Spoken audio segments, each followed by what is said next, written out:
বুক cafe বুক রিভিউয়ের নতুন একটি পর্বে আপনাদের সকলকে স্বাগত। তো বেশ কিছুদিন ভিডিও আসেনি এবং তারপর নতুন করে ভিডিও করতে বসলাম আজকে।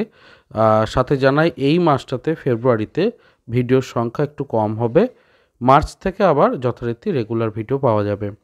প্রথম যে বিষয়টি রয়েছে সেটা হচ্ছে ফের ফেলুদা। তো ফেলুদার সঙ্গে 5 দশক এই যে একটা নামের বই আসতে চলেছে সব্যসাচী চক্রবর্তীর লেখা, এবং এই বইটার জন্য আমি মুখিয়ে রয়েছি, প্রি বুকিংও করেছি। আপনারা চাইলে প্রি বুকিং করে নিতে পারেন 25% ছাড়ে। বইটার এমনি দাম হচ্ছে 325 টাকা, ছাড় দিলে অনেকটাই কমবে। এবং ডেলিভারি চার্জ আপনারা যদি অ্যাভয়েড করতে চান তাহলে বিচিত্রপত্র গ্রন্থন বিভাগের অন্যান্য বই কিনে 999 টাকার বিল করতে হবে ছাড় সহযোগে। তারপরে আপনাদের যথারীতি গন্তব্যে পৌঁছে যাবে উইদাউট ডেলিভারি চার্জেস।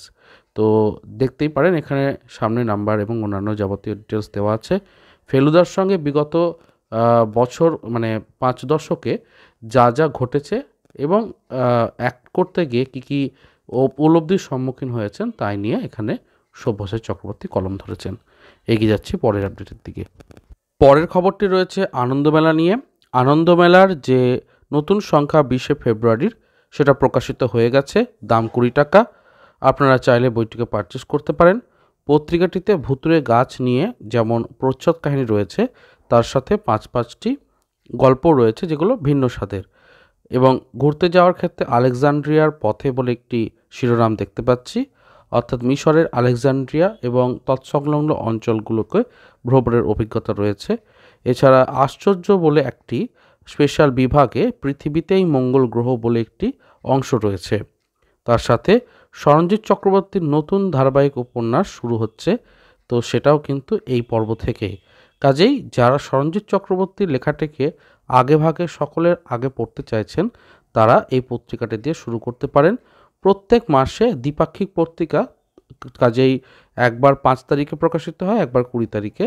তো আপনারা এইভাবে পরপর সংখ্যাগুলোকে পারচেস করলে গোটাটাতেই সরঞ্জিৎ চক্রবর্তী লেখাগুলোকে পেয়ে যাবেন। তো এইভাবে আপনারা সংগ্রহ করতে পারেন। এগিয়ে যাচ্ছি পরের আপডেটের দিকে।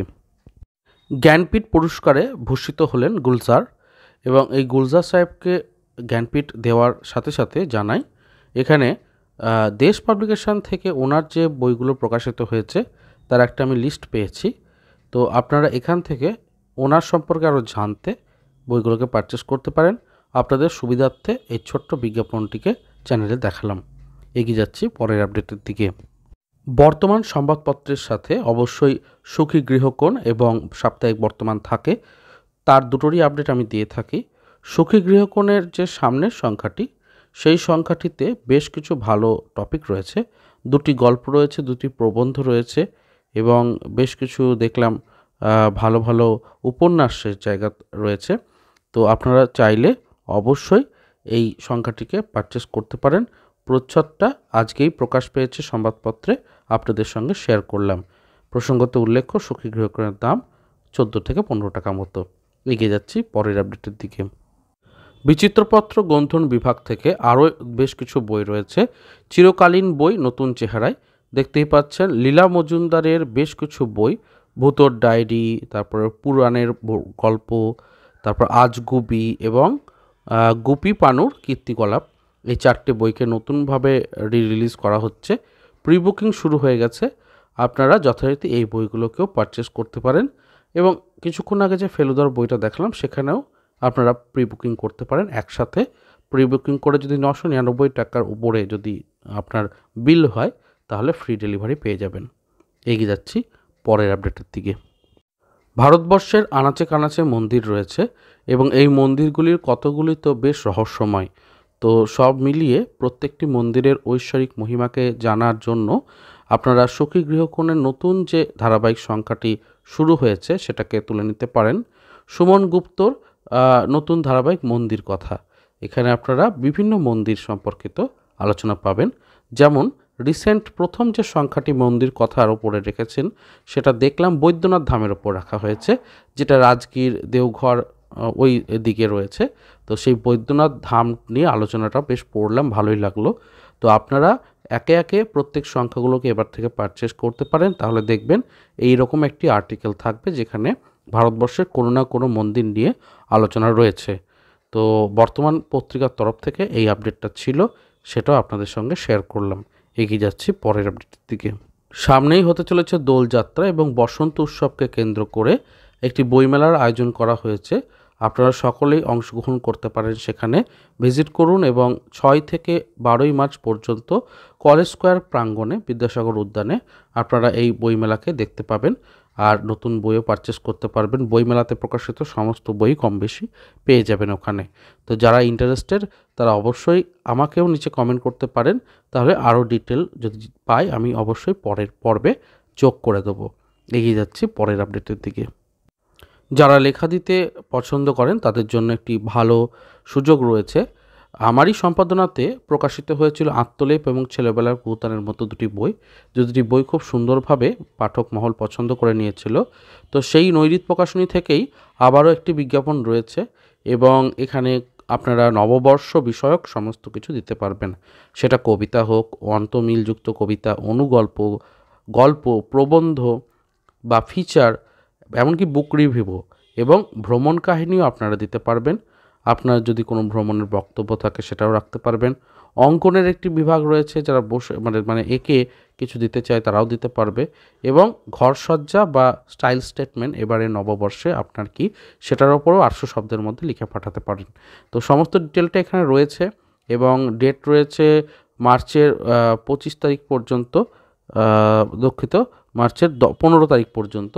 এবং আপনারা যদি লেখা দেন অবশ্যই, যদি সিলেক্ট হয় তাহলে কিন্তু পত্রিকাটির আমি যে দেখেছি যা বিভিন্ন অনলাইনে তো সেল হবেই, তার সাথে বিভিন্ন যে লাইব্রেরি রয়েছে কলকাতা, চেন্নাই, মুম্বাই ইত্যাদি জায়গাতে প্রেরণ করা হবে। তো অবশ্যই চেষ্টা করুন লেখা পাঠাবার। এগিয়ে যাচ্ছি পরের আপডেটের দিকে। বিভূতিভূষণ বন্দ্যোপাধ্যায়ের বিখ্যাত কাহিনী দেবযান থেকে একটি চলচ্চিত্র হতে চলেছে। তো সেটারই একটা পোস্টার এখানে প্রকাশিত হয়েছে, তো সেটাই আপনাদের শেয়ার করলাম। তো দেখা যাক, কয়েকদিনের মধ্যেই ট্রেলার এবং অন্যান্য বিষয় এসে পৌঁছাবে, তখন সেটারও লিঙ্ক দেওয়ার চেষ্টা করব। তো আপনারা যারা দেবযান গল্পটি পড়েননি তারা কিন্তু অনলাইনেও পেয়ে যাবেন, কারণ বিভূতিভূষণ বন্দ্যোপাধ্যায়ের সমস্ত গল্পই কিন্তু অনলাইন পোর্টালে অ্যাভেলেবেল রয়েছে, সেটা ভূতের গল্প হোক কিংবা অন্যান্য উপন্যাসগুলো। তো আপনারা সহজেই পড়তে পারবেন। এগিয়ে যাচ্ছি পরের আপডেটের দিকে। বর্তমান পত্রিকার একটি বিভাগে লেখা পাঠিয়েছিলাম, সেটি সিলেক্ট হওয়ার জন্য অবশ্যই একটি প্রকাশের জায়গা তৈরি হয়। তো এখানে দেখতেই পাচ্ছেন দরজা বন্ধ হোক বলে আমি একটা আর্টিকেল লেখার চেষ্টা করেছিলাম। বিষয়টা হচ্ছে বইমেলাতে অনেকেই বলছিলেন বই বিক্রি হচ্ছে, পাঠক কি বাড়ছে ইত্যাদি বিভিন্ন ধরনের নেতিবাচক কমেন্ট আমি দেখছিলাম। তো সেটা নিয়ে আমি আমার চ্যানেলেও একটা কথা তুলেছিলাম এবং সেইটাকেই আমি চেষ্টা করেছি তুলে ধরার। আমি এখানে বক্তব্যটা এরকমই রেখেছি যে মানুষ তো বই কিনছেন, বই পড়ছেন, এখন না হলেও সময় বুঝে সুযোগ বুঝে বই পড়ার চেষ্টা করছেন, এমনকি রিভিউও দিচ্ছেন। তরুণ প্রজন্ম এগিয়ে আসছে প্রকাশনীর ক্ষেত্রে এবং নতুন নতুন প্রকাশনী সংস্থাও গড়ে উঠছে। বিভিন্ন স্থানে আনাচে কানাচে আউটলেটও গড়ে উঠতে দেখতে পাওয়া যাচ্ছে। কলেজ স্কোয়ার আরও রঙিন হয়ে উঠছে। বছরের প্রতিটা সময় অনলাইনে বিভিন্ন সেল থাকছে, ছাড় থাকছে এবং শীতের সময় বেশ অনেকটা সময় ধরেই কলকাতা বইমেলার সাথে সাথে আশেপাশে আনাচে কানাচে জেলা বইমেলা এবং ছোটো ছোটো লিটল ম্যাগাজিন মেলাও ঘটছে। তো এত কিছু যখন ঘটছে নিশ্চয়ই বই বিক্রি হচ্ছে বলেই, মানুষের চাহিদা আছে বলেই হচ্ছে। কাজেই নেতিবাচক কমেন্টগুলিকে দূরে রাখাই আমাদের উচিত। তো এটাই ছিল সার বার্তা ব্যাপারটার আর কি, সেটাও আপনাদের সাথে শেয়ার করলাম। এগিয়ে যাচ্ছি পরের আপডেটের দিকে। যারা সাপ্তাহিক বর্তমানে নিয়মিত পাঠক তাদের জন্য পরের আপডেটটি রয়েছে রোগ নিয়ে 60টি ভুল ধারণা, সেটার উপরে রয়েছে 24শে ফেব্রুয়ারির বিশেষ আকর্ষণের সংখ্যা। তার সাথে ধারাবাহিক তো রয়েছে, প্রবন্ধ গল্প বিশেষ রচনা ইত্যাদি তো থাকছেই। মাত্র 10 টাকা মুদ্রিত মূল্যে খুব সুন্দর সুন্দর টপিক নিয়ে আসে সাপ্তাহিক বর্তমান। আপনারা চাইলে অবশ্যই কিনে পড়ে নিতে পারেন। সামনে 24 তারিখ এটা রিলিজ হচ্ছে। যাই হোক, এগিয়ে যাচ্ছি পরের আপডেটের দিকে। তো শেষ হলো আজকের পর্ব। সাথে জানাই যে এই মাসে কিন্তু ভিডিও কম আসবে, সবসময় আপডেট দেওয়া হয়তো সম্ভব হবে না, তাই অবশ্যই চ্যানেলটাকে সাবস্ক্রাইব করে নোটিফিকেশান বেলটা অন করে রাখবেন, যাতে খবর বা ভিডিও বা বই রিভিউ ইত্যাদি আসলে সঙ্গে সঙ্গে আপনারা সেটা দেখার সুযোগ পান। তো দেখা হচ্ছে তাহলে পরের পর্বে। ভালো লাগলে চ্যানেলটাকে সাবস্ক্রাইব করবেন। ভালো থাকুন, সুস্থ থাকুন আর বই পড়তে থাকুন। ধন্যবাদ।